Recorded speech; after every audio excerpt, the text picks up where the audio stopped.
y diputado de Izquierda Unida por Málaga en el Congreso desde el 2011.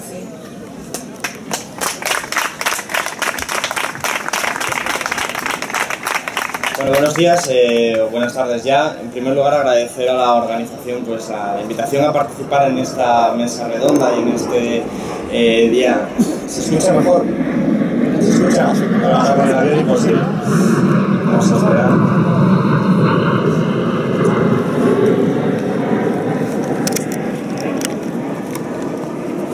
Bueno, decía que muchas gracias a la organización por invitarme a esta sesión, a esta mesa de debate. Que muchas gracias a todos vosotros y vosotras por estar aquí, por supuesto, y espero hacer una intervención breve, además, porque gran parte de los argumentos más notables han sido proporcionados en las intervenciones anteriores, en gran parte también porque ya el sol me da a mí. Es una serie de circunstancias que hacen que tengamos que hacer más ameno esta mesa de debates para dar lugar al coloquio. En cualquier caso, como la temática es tan amplia, desde luego tenemos todo tipo de ruidos. Como la temática es tan amplia en torno al modelo productivo y daría lugar a poder hablar de muchísimas cosas que las intervenciones anteriores brevemente han apuntado en sus fundamentos, yo quisiera hablar de algunos elementos que no se han mencionado o se han mencionado solo de pasadas para intentar profundizar por lo que a mí me parece es verdaderamente crucial. En primer lugar, porque cuando hablamos de modelo productivo, hablamos del modelo productivo que queremos construir nosotros para nuestra economía.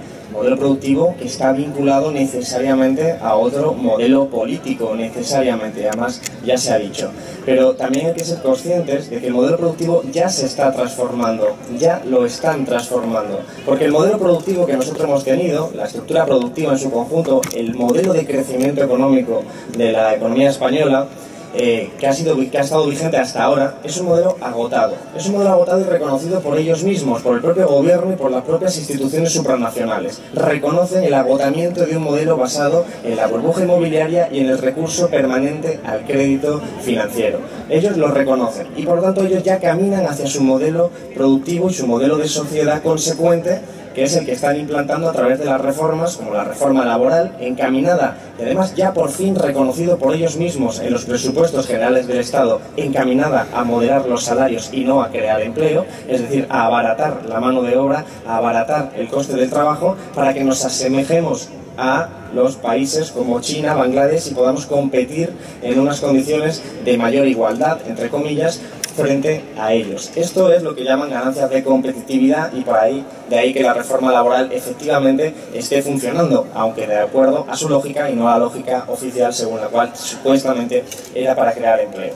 Ese modelo de crecimiento de bajos salarios, ese modelo que va a incrementar, y se decía anteriormente, la dependencia de nuestro país de otros países del centro de Europa, que va a incrementar nuestro papel periférico dentro de la Unión Europea y que va a incrementar desde luego la precariedad, la flexibilidad, la miseria y la desigualdad en nuestra propia entidad jurídica, en nuestra economía. Ellos lo están construyendo, pero también es importante mencionar que eso lo están haciendo a través de determinadas herramientas, que son las políticas económicas, que son lo que llaman las reformas estructurales.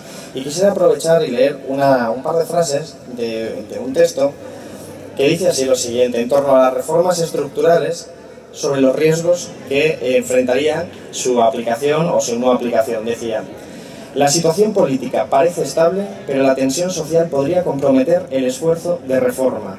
El gobierno tiene una amplia mayoría, no habrá elecciones generales hasta finales de 2015 y solo se ha enfrentado a disturbios sociales limitados. Prosigue.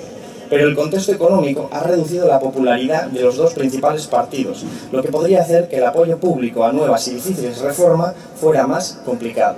Es un informe del Fondo Monetario Internacional respecto a España, escrito el 2 de agosto de este año.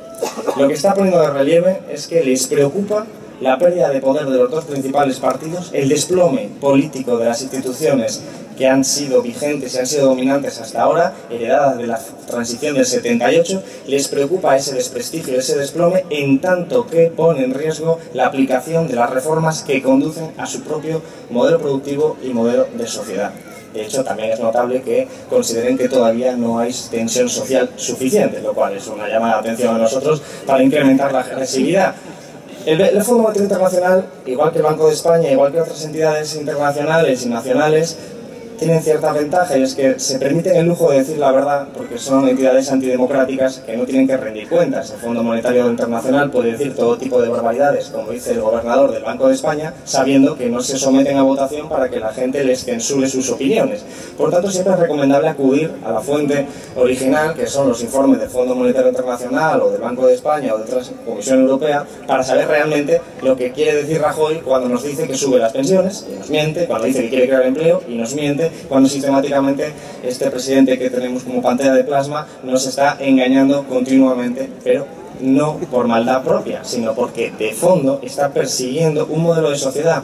No es que Rajoy sea un hombre malvado de por sí, yo Rajoy no lo conozco mucho y tampoco va mucho por el Congreso, por lo tanto no es una cuestión personal, es una cuestión que persigue un modelo de crecimiento económico. Está haciendo políticas económicas para salvar el capitalismo español, que está agotado, transformarlo en un capitalismo de naturaleza, pues como lo decía antes, basada en los bajos salarios y con un claro desmantelamiento del estado del bienestar. Es una persecución obvia de las esferas públicas. Los bancos que hicieron negocio en la burbuja inmobiliaria, los bancos que hicieron negocio en la burbuja financiera que ha estado existiendo hasta ahora, ahora buscan hacer negocio con el botín de las pensiones públicas, buscan hacer negocio participando en las empresas que compran o se quedan la gestión de los hospitales, buscan hacer negocio con todo lo que es el espacio público, que evidentemente por su propia definición son pequeños espacios de socialismo que no están sometidos a mercantilización y por lo tanto no son productos para negociar con ellos y hacerlos rentables, y ellos persiguen hacerlo. Entonces se convierte todo esto en un proceso racional, no es la maldad ni nada de eso, es un proceso racional para salvar al capitalismo español. Y se han indicado algunas cuestiones que a mí me parecen fundamentales. La primera, se habla del poder o el poder excesivo del poder económico, la capacidad del poder económico de subvertir los intereses del poder político. Y no olvidemos que es que dentro del sistema económico capitalista siempre hay una disociación entre dos conceptos, gobierno y poder. Son dos cuestiones totalmente distintas. En el capitalismo está disociado. El gobierno es lo que nosotros votamos, la administración pública, las diferentes elecciones que dan lugar a unos diferentes gobiernos. Pero su capacidad efectiva de tomar decisiones depende siempre de los instrumentos que tienen a su merced, que lo tienen disponibles. Y claro, cuando venimos viviendo desde hace décadas un proceso deconstituyente por el cual las constituciones nacionales han sido vaciadas de capacidad efectiva de decisiones, cuando se han creado instituciones supranacionales como la Troika, como la Comisión Europea, el Fondo Monetario Internacional, el Banco Central Europeo, que se han quedado con los instrumentos de acción efectiva, los gobiernos se han visto desprovistos de toda herramienta para poder llevar a cabo sus programas políticos. Eso es lo que explica que el propio Zapatero, que desde luego no es ni comunista ni socialista, evidentemente a los hechos me remito, el propio Zapatero reconociese que no tenía capacidad para intervenir durante la crisis, que sabía que había que dar dinero a las pequeñas y medianas empresas, pero sabía que no había banca pública porque se había privatizado, que no había empresas públicas para hacer presión porque estaban privatizadas y que apenas había margen fiscal porque se habían bajado los impuestos durante décadas por el Partido Popular y el Partido Socialista a las grandes fortunas, a las grandes empresas, y se había permitido la existencia de paraísos fiscales y de movimiento libre de capitales. Y con esa estructura institucional dada, los gobiernos son meros títeres de los que verdaderamente ostentan el poder, que son lo que hemos venido a llamar los mercados. Los mercados, que son esas grandes fortunas, esas grandes empresas que tienen la capacidad de chantajear y de extorsionar finalmente a los gobiernos. Y frente a eso, nosotros ofrecemos unas alternativas distintas. Un proceso constituyente, elaborado desde abajo, de acuerdo a las necesidades de la ciudadanía, que implica la socialización de la economía, es decir, la democratización de una economía. Porque en la medida que los recursos económicos, pero el resto de recursos, como se decía en la primera intervención, son propiedad solo de una minoría de la población, entonces la democracia se presenta como una apariencia de democracia, una democracia formal, una democracia de baja intensidad, pero que realmente no permite a los ciudadanos tomar las decisiones sobre su futuro. Así que hay que empezar a hablar de forma clara de que el sistema financiero, por ejemplo, tiene que ser 100% público y subordinado a las decisiones de la economía productiva que se emanen de los gobiernos elegidos democráticamente, y que no pueden ser, evidentemente, espacios privados que están dispuestos a especular continua y necesariamente en favor de los fondos de inversión y de las grandes empresas que los participan. Nada mejor que ver las noticias cada día, porque desde la crisis nuestro discurso, este discurso, se ve con mucha más claridad como es cierto. porque se constata en los medios de comunicación. Anteayer, El Mundo sacaba un titular que venía a decir algo así como que los fondos de inversión exigen a Rajoy que no aprueben nunca más reformas como la ley antidesahucios de Andalucía, porque ponen en riesgo sus beneficios. Es un ejemplo muy claro de quiénes son los sujetos políticos. Los fondos de inversión, que no son sino sujetos políticos de las grandes fortunas, que manejan mucho dinero y por lo tanto tienen mucho poder, pero no son entidades democráticas, exigen a los gobiernos plegarse a sus intereses bajo la amenaza de la intervención económica por la vía de la fuga de capitales o de otro tipo de intervenciones, como hemos visto en el caso griego o en el caso español también hace unos años. Por lo tanto, son elementos reflexivos que implican que ganar unas elecciones es claramente insuficiente. Es claramente insuficiente. Las elecciones es el resultado de un proceso tejido en la calle con nuestros instrumentos, y nuestros instrumentos no son los de la Sexta, la 1, Telecinco o sus instrumentos, porque nunca vamos a poder competir en igualdad de oportunidades en esos espacios, que no dejan de ser espacios privados, propiedad de determinadas personas, vinculadas, por cierto, pues a lo que ha sido la transición, el relato mitificado de la transición, que en algunos casos, pues, como en el caso de Planeta, pues evidentemente tiene implicaciones incluso aristocráticas y feudales, prácticamente podríamos decir. Entonces, tenemos que jugar con nuestros instrumentos, y nuestros instrumentos son los instrumentos de los humildes, de los pobres, la calle, las asociaciones de vecinos, el tejido y la creación del tejido social desde abajo. Y desde abajo es de donde se construye esa alternativa. Y las elecciones serán el resultado final de ese proceso. Pero estar observando únicamente, evidentemente, a las elecciones, nos deja claramente habiendo perdido, porque jugamos a sus reglas de juego que son tramposas desde el principio, porque solo miramos al gobierno y no miramos al poder. Y alcanzar el gobierno es necesario para enfrentarse al poder y conquistar el poder también desde el gobierno. Por lo tanto, alcanzar el gobierno no es un fin, es un medio. Es un medio porque nos dota de una herramienta más para enfrentarnos a ese poder, que es el poder verdadero, que es el poder de botín, de los propietarios del BBVA y de las diferentes grandes empresas. Que son, por cierto, y además se decía antes sobre Griñán, son con los que se reúne Rajoy cuando ganó las elecciones. La primera reunión que hizo Rajoy fue con las grandes empresas, porque son ellos quienes mandan. No manda la clase trabajadora, desgraciadamente, por la correlación de fuerzas actual. En este sentido, pues las alternativas políticas, y termino ya, las alternativas políticas, a nuestro juicio, pues deberían pasar por un proceso constituyente, que sobre todo no se trata de simplificar esa idea y pensar que es la redacción de una nueva constitución. Claro que hay que redactar una nueva constitución, pero lo importante es el concepto proceso. El proceso constituyente es un proceso por el cual la gente se politiza, se repolitiza y empieza a tomar conciencia de la necesidad de una transformación social. Cuestión que no es un avance menor, sabiendo de dónde venimos.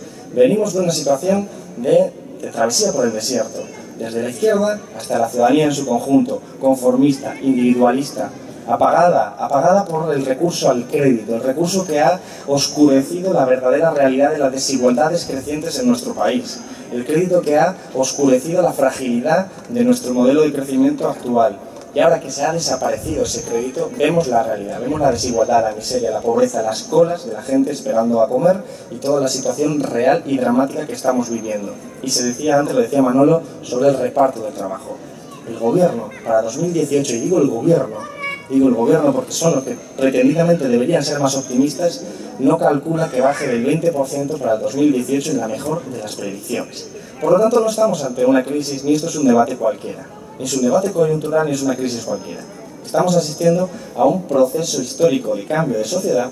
Ellos lo están conduciendo con su proceso de constituyente, antidemocrático, en el que cada vez deriva más capacidad efectiva de decisión desde los ayuntamientos hacia entidades supranacionales, desde el gobierno, desde el Congreso, hacia entidades supranacionales, proceso antidemocrático, proceso de transformación regresiva de la sociedad, y evidentemente ante eso hay que plantear alternativas.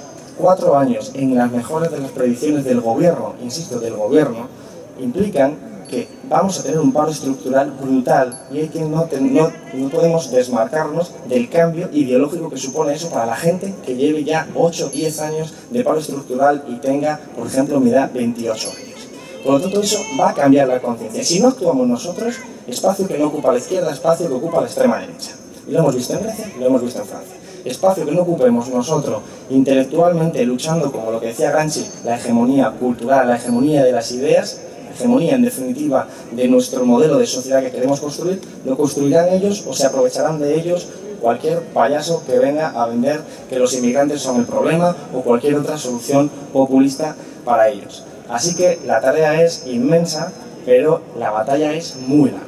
La batalla es muy larga y lo urgente no nos debe dejar de prestar atención a lo importante. En este sentido, todos estos foros deberían ser bienvenidos porque este debate tiene que continuar muchísimo más, porque no es que estemos haciendo el ejercicio académico de cómo creemos que sea el modelo de sociedad, es que estamos necesariamente obligados moralmente a construirlo porque ellos ya están construyendo el suyo. Y cuanto más tiempo estemos debatiendo sobre esto sin dar pasos efectivos hacia adelante, más tiempo habrán llevado ellos construyendo. Y políticamente, el propio Fondo Monetario Internacional lo dice, el ataque al bipartidismo es un ataque a los pilares que sustentan su puesta en marcha de las elecciones, del proceso de transformación. He ahí que Rubalcaba siempre esté abrazado a Rajoy en las cuestiones fundamentales, he ahí que el Partido Socialista nunca se ha alejado de los pilares de la Constitución, del rey, de la monarquía a nivel político, ni de la troika en el nivel económico, porque son dos caras de la misma moneda, defendiendo ese proceso de transformación. Y hablo de las cúpulas. Otro debate sería hablar del sentimiento socialista de las bases, pero eso es un debate aparte. Lo que el propio Fondo Monetario Internacional nos está diciendo es muy claro. Su crisis política la están intentando frenar para evitar que se ponga en freno también al estancamiento, o se estanque el proceso de transformación social regresiva que ellos ya tienen muy claramente en marcha y que no es un resultado de la maldad, sino de que ellos quieren que España sea un país más periférico, un país más vinculado a los bajos salarios, un país dependiente de pues, que haya buen turismo, que sigan pegando, voy a ser muy irónico, que sigan pegando, como decían en un artículo ayer o hoy mismo, que sigan pegando tiros en Egipto, que eso atraerá turistas aquí, o que realmente se siga exportando bien en otros países, o sea, se siga teniendo una buena economía en otros países y eso permita que nosotros exportemos los pocos productos que estemos exportando. Es decir, dependientes del resto del mundo, dependientes de la riqueza del resto del mundo y de circunstancias coyunturales que nos van a amenazar con un montón de crisis. Por lo tanto, muchísimas gracias y a ver si empieza el debate. Gracias.